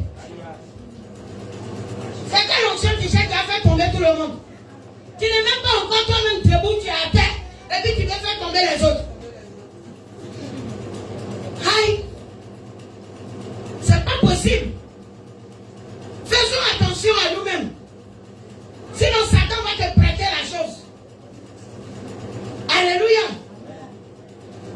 Moi j'ai dit que dans les débuts, le Seigneur m'avait envoyé une vision où j'ai eu un songe. Et dans le songe, c'est comme si c'était la fin du monde. Et nous étions rassemblés dans un lieu. Les protestants, les catholiques et les musulmans. Et on reste là, on dit c'est la fin du monde. Tout le monde est prêt. Je vois les protestants, les hommes sont en veste, les femmes bien habillées. Et voici un trône qui descend du ciel, qui se pose sur la terre avec un soi-disant Jésus assis. Oui, un soi-disant Jésus. Plus de deux anges, des gardes à gauche, à droite. Et puis on attend le verdict. Et ce Jésus ouvre sa bouche et puis il dit, envoyez vos chapelets. Pourtant, il y a ici qui était au catholique. Satan est fou, hein. Mais il n'est pas trop fou, hein. Parce qu'il te guette. Quand envoyez vos chapelets. Et puis nous tous, nous qui n'avons pas chapelé maintenant là, nos visages se sont attristés un coup. Parce que là, on est en train de voir que, donc c'est en enfer qu'on va descendre là. Il a dit envoyer vos chapelets. Maintenant, un musulman a soulevé son chapelet. Et puis il a dit non, que c'est pas ça. Donc, une sœur catholique avec elle, elle a soulevé son chapelet. Et puis il a dit oui, que c'est ça. Donc il était en train de nous dire, voici les catholiques sont sauvés.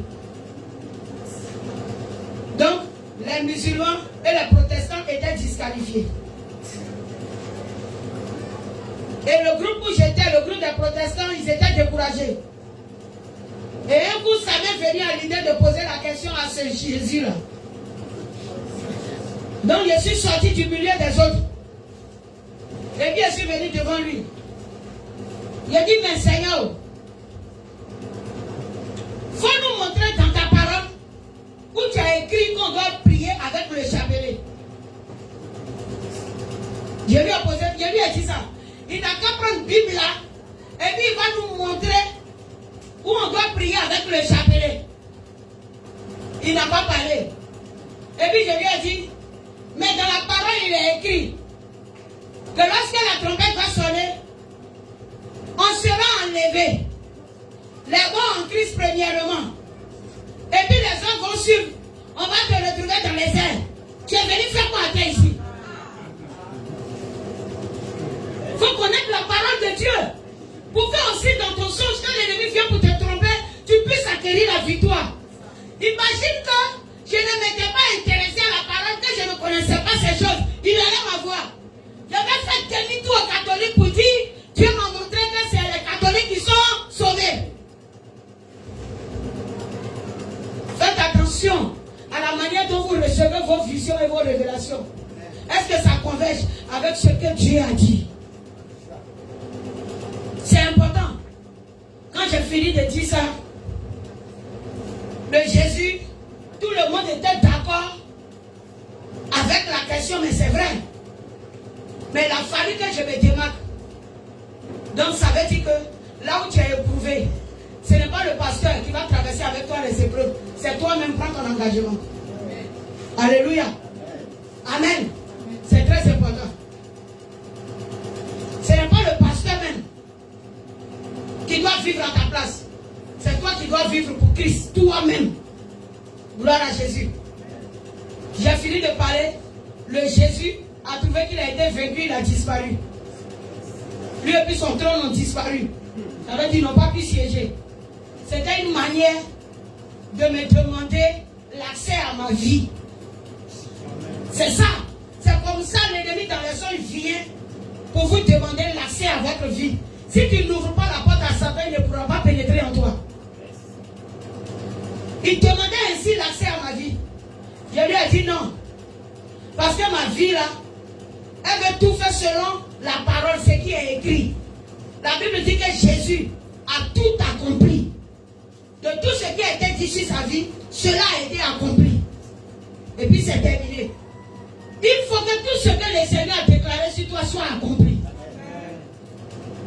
Mais il n'y a pas un plan de Dieu qui envoie un enfant de Dieu en enfer. C'est que tu dois te revoir.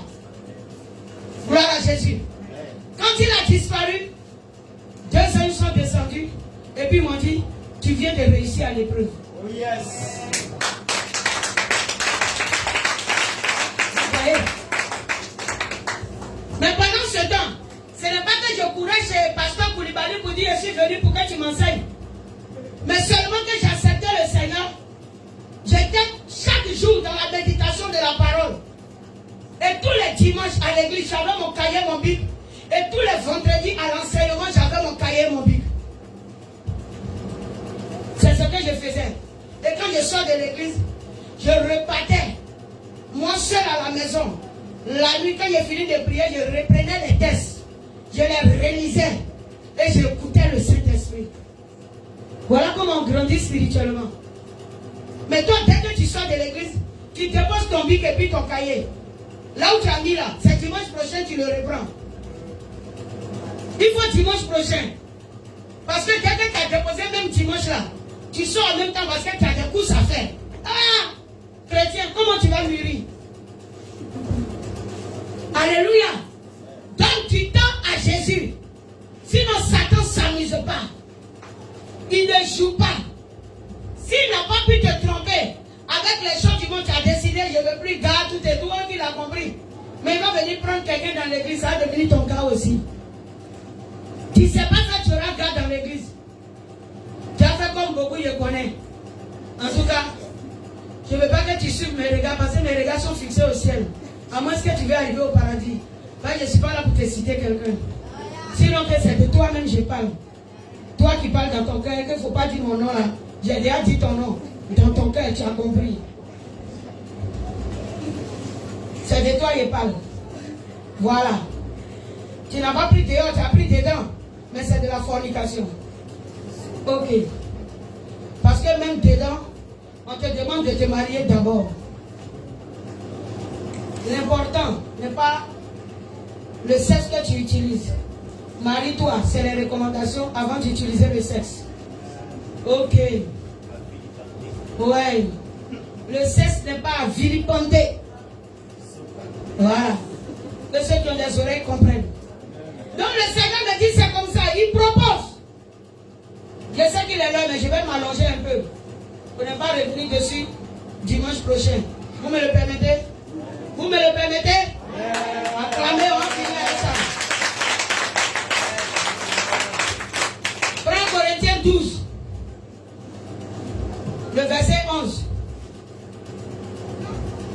Je pouvais dire du 4 à 11.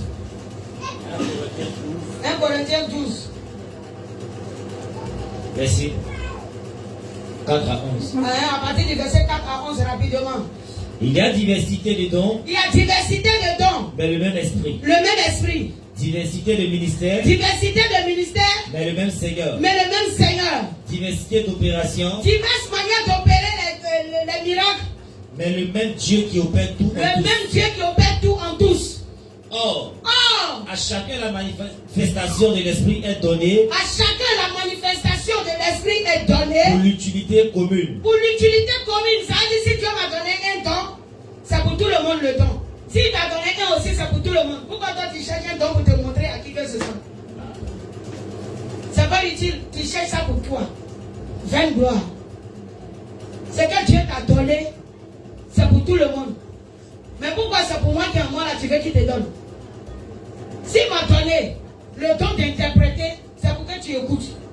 Si nous tous on interprète là, ça a chauffé. Vrai ou faux? C'est tout. Si tu aimes le Seigneur, écoute alors l'interprétation. Analyse à la lumière de la parole de Dieu si ce que je te dis est vrai ou faux. C'est tout. C'est ça le Seigneur te demande. Oui? Oui? Plus fort. Ouais. Par exemple, quelqu'un a un don. Oui, parle bien dans le micro. Quelqu'un a un don. Si quelqu'un a un don. Toi, le don là, tu aspires à ça. Ouais.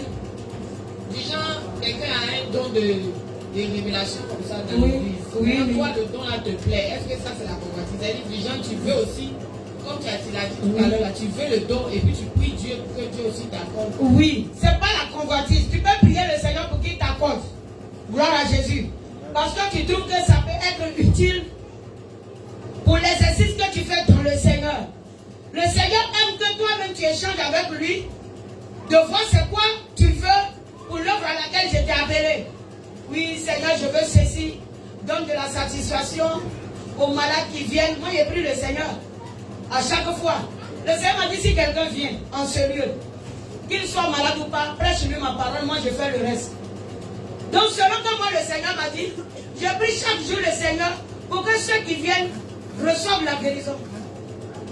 Et vous pouvez remarquer ceux qui sont ici, que quand les malades viennent ici, je ne me presse pas pour imposer la main à qui que ce soit. J'attends le Seigneur. Le jour que le Seigneur me dit, va prier pour telle personne, alors je pars. Voilà comment j'agis. Parce que je sais ce que le Seigneur m'a dit. Et toi qui es venu, si tu cherches l'Éternel, alors tu verras la gloire de Dieu. Vous avez vu des gens entrer ici. On a descendu des personnes ici qui étaient fous. Ça n'allait pas. Mais vous avez vu ce que le Seigneur a fait. Je ne me suis pas précipité pour demander à un seul parent. Il n'y a pas un malade qui est rentré ici qui va dire la prophétesse nous a prescrit l'argent un jour. Il n'y en aura pas, ça n'existe pas. Que Jésus aussi m'en garde toujours. Je ne dis jamais à une personne envoie telle somme pour ta prière. Et tous les malades qui ont été envoyés ici, si le Seigneur même accorde grâce que je vois que c'est chaud, il a besoin de soins physiques. Parfois, moi-même, j'amène les malades à l'hôpital pour certains soins et puis je les ramène sans que leurs parents même n'aient les moyens de faire quoi que ce soit. C'est ce que le Seigneur demande. J'ai dépensé des centaines de mille dans la vie de personnes qui ont été envoyées ici. Et le plus souvent, quand les gens viennent me voir, c'est qu'ils ont sillonné plusieurs lieux où ils ont eu à dépenser de leur argent. Ils viennent toujours me trouver. C'est ça, les soirs à 18h30. Où minuit n'est pas loin, là, c'est là il vient. En ce temps, toute la journée, il a déjà dépensé son argent quelque part. Ça va aller. Que Jésus soit béni. Donc continue, frère. Donc tu m'as compris, non? C'est de prier le Seigneur. Si l'Éternel trouve bon, selon ce qu'il t'a confié, il te le donnera. Parce qu'il aime aussi sentir nos besoins. Que nous lui parlons. Que nous lui disons que nous avons besoin de temps. Il dit jusqu'à présent, tu n'as pas encore prié en mon nom. Tu n'as encore rien demandé en mon nom. Pourquoi il dit tu n'as encore rien demandé en mon nom? C'est pas parce qu'on ne demande pas. Mais tu n'as pas demandé selon le besoin de Dieu. C'est pourquoi il dit jusqu'à présent, vous n'avez encore rien demandé en mon nom. En son nom, ça veut dire, selon ma préoccupation et là où je t'ai mis, l'exercice que je t'ai confié, le ministère que je t'ai donné, tu n'as encore rien demandé qui concerne cela. Mais tu as seulement demandé des choses qui te concernent. Les choses qui te concernent Jésus. Mais c'est les choses qui concernent le ministère que tu demandes à Dieu, qui sont les besoins du Seigneur. C'est pourquoi il a dit, jusqu'à présent, vous n'avez encore rien demandé en mon nom. Demandez et vous recevrez, afin que votre joie soit parfaite. Est-ce que tu as déjà demandé en son nom? Tu es toujours dans toi-même tes propres préoccupations. Sors un peu de toi-même et va à la rencontre de Jésus et demande en son nom. On n'a pas compris ces versets-là longtemps. Aïe. Quelqu'un a compris, non? Demander en son nom, c'est quoi? Parle au micro. C'est demander selon le plan de Dieu pour ta vie. C'est tout. Et non pour demander pour satisfaire tes propres désirs. Voilà. Et non pour demander pour satisfaire tes propres désirs. Un petit exemple, quand je me mariais comme ça, j'ai dit, Seigneur, ton serviteur, la connaissance, l'âge qu'il a, et le fait qu'il ne s'est pas vilipendé, je voudrais qu'après le mariage, tu lui donnes 2 enfants à la fois, une fille et bien un garçon. Donc je le demandais pour que la joie d'une personne qui a vite accepté le Seigneur à son jeune âge soit parfaite en Jésus. Et puis le Seigneur m'a dit, d'accord, il va me donner. Voici M. Kasso qui est là. J'ai dit que moi, après mon mariage là, le Seigneur m'a fait la promesse, je vais faire les jumeaux, une fille et un garçon. Et je l'ai annoncé avant le mariage.